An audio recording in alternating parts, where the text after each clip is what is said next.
Почитуван председавач, почитуван помошник министер, почитувани пратеници. Овој амандман во суштина текстуално е исти со тој што го образложував за студентски стандард.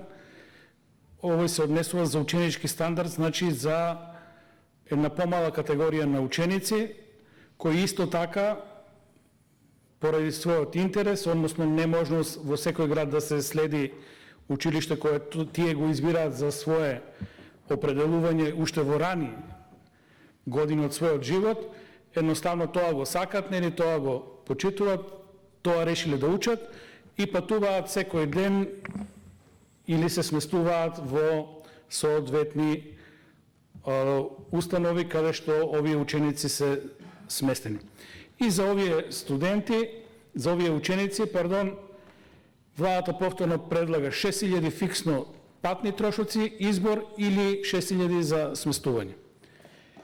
Истиот проблем, како што образложи во Законот за студентски стандард, со тоа што овде ќе напоменам само имаме уште поранлива категорија. Уште помлади луѓе кои се перспективни, кои се желни за учење, на кои мораме да ја помогнеме. Ако не ја помогнеме, ќе ја оставиме лош пример, а верувајте, меѓу нив има ученици со послаби примања на родителите.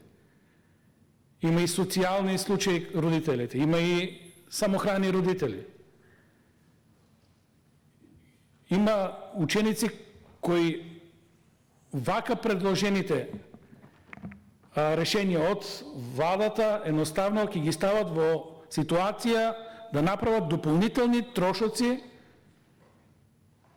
не дај Боже, на некој ученик тоа да му представува проблем да продолжи со учењето. Не еден ученик да му представува проблем.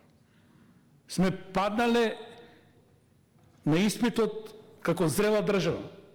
Јас се надевам дека ќе се најде сила овој амандман да се прифати.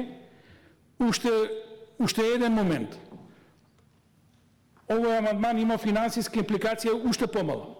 300.000 евра. И тоа се пренаменети средства од ставка во ставка. Дополнително, максималните трошоци би оделе до уште 100.000 евра. Верувам со нивелација на трошоците за патишта, со разните ситуации на различно сместување, нема да надминат ни 100.000 евра.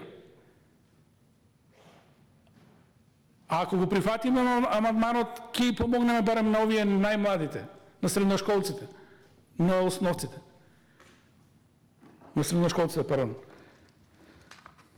Размислете убаво. Јас не се чувствувам убаво што го одбивте и што не го изгласавме амандманот за студентите. Не знам како се чувствувате вие. Благодарам.